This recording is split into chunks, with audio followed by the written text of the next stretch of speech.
Hello everyone, welcome to another Willie's Ramblings and Pickup video. This week I went to Louisville, Kentucky. I was out there on business, visited some stores out there. I cannot believe how many thrift and flea market kind of stores and stuff right there in Louisville. They're all over the place. It's like, holy cow, I didn't have enough time to hit them all. But I did hit one store that was really awesome. It's down on 1679 Old Preston Highway in the Maryville little shopper strip mall. It's called Video Game and DVD Exchange. It's ran by Greg. Place is awesome. I spent some time in there talking to Greg. He has a huge collection in his store for sale. There's so much stuff that you can't really get to it all. I mean, tons of stuff. Toys, comic books, video games, movies, all kinds of stuff. If you're in the Louisville, Kentucky area, or you're going to be visiting Louisville in the near future, definitely go down to this store and check it out. He's normally open from 11 a.m. to 6 p.m. Through the week. And he's at this flea market called the Awesome Flea Market in Shepherdsville, Kentucky. He told me he has a lot of cool stuff up there too. I wish I would have spent the weekend to go check out his booth at the flea market. I want to make it a point to try to get there sometime in the near future. But anyway, besides that, in the network, the Retro Junkies network, Nick Stevens of Genesis Gems, he got together everybody on our little Junkies Treehouse communal thread or whatever it is. And he's in the process of collecting a Super Nintendo system and games and stuff for this kid, this child that really wants one. So I donated a controller because he needed a controller, and also donated I'm going to pronounce this wrong, Raiden or Radin, however you pronounce that game, R-A-I-D-E-N, for the Super Nintendo. It's a great game. I really like it. I've got it on my Atari Jaguar, so I didn't really need to really have it on my Super Nintendo. So I decided to go ahead and donate it to the cause. He's also got a console. He got that from, I believe, Michael Kelso from Two Dudes and a NES.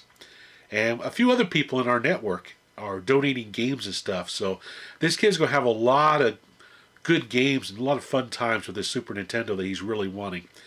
So I think, that's why I like being in the Retro Junkies network, is we do stuff like this all the time.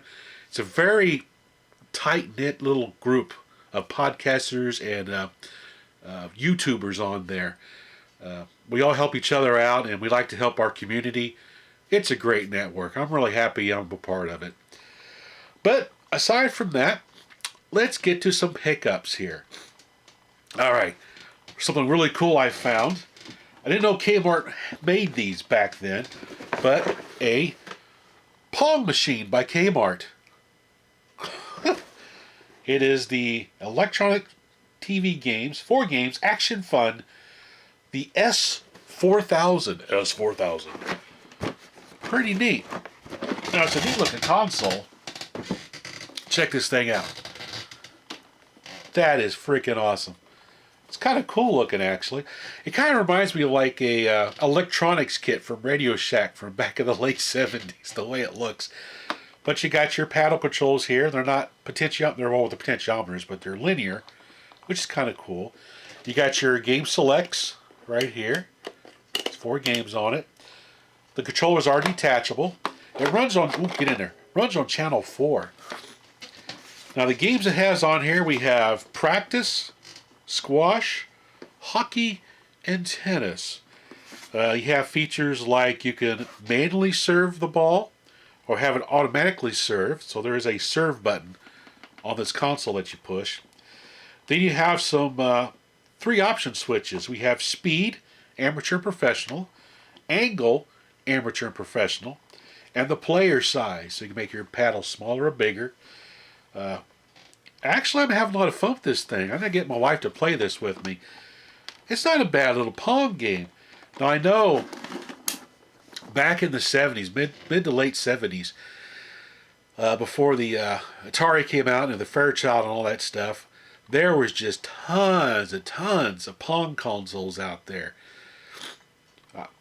I don't know how many there was actually, but I know Coleco made quite a few in the Telstar line, quite a lot of them.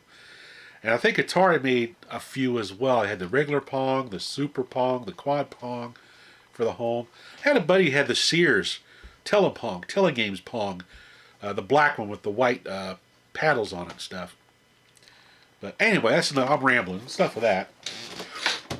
I like finding these old game consoles like that from the 70s. It's kind of cool. Next thing I picked up for my Super Nintendo was Firepower 2000. I like shmups. This is a really fun shmup. It really shines with the two-player mode where you both play at the same time. You have one player that'll control the Jeep on the ground and another player that control the helicopter up in the air. I couldn't get my wife to play this with me because she was busy doing some other stuff, so I did single-player stuff that you're seeing on the game screens up here. Really fun game. If you like shoot 'em ups, you got a Super Nintendo, recommend this game highly. It's a blast. Really like this game. And then for my pal, SoCal Mike from Retro Magazine, he's been wanting a copy of this for quite a long time. I found him Colibri for the Sega 32X, complete in the box. I've already got this game. I found it quite a long time ago. I think last year sometime I found my copy. And I've been looking for another copy for my buddy Mike for quite some time at a good price. They go for outrageous amounts on eBay and stuff like that. But I got a good deal on this in Louisville at the Video Game DVD Exchange. Greg gave me a good deal on this game. I'm very happy. So I'm going to pass it on to Mike. Merry Christmas, Mike. This was a Christmas present. I wanted to send you with the other box, but I didn't have it at the time. Now I got it, so you'll get it. And then the next thing I found for yet another buddy of mine, my buddy Scott from the Retro Gaming Roundup podcast, he asked me to keep an eye out for the Terminator on Sega CD. So I found one again at the Video Game and DVD Exchange. You really got to check that store out. Greg has a huge Sega CD collection in there. Tons of games. Most I've ever seen in one place in a long time. Anyway, my buddy Scott was wanting this game. He's a big Terminator fan, so he was wanting to get a hold of this. It looks brand new. It's complete in the case. CD looks pristine. I played this game, and it's actually a lot of fun. I really like the soundtrack in this game. The background music is really cool while it's playing. Here, I'll shut up for a second so you can hear it back here.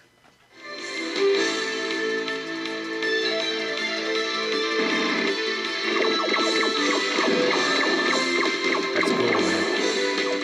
Alrighty, moving on. Another game I picked up for my Sega Master System. I finally got a hold of Zaxxon 3D. Yay! Now, the bad news. My 3D glasses don't work. What they do is both shutters go black, and they don't start alternating where you can watch the video and stuff.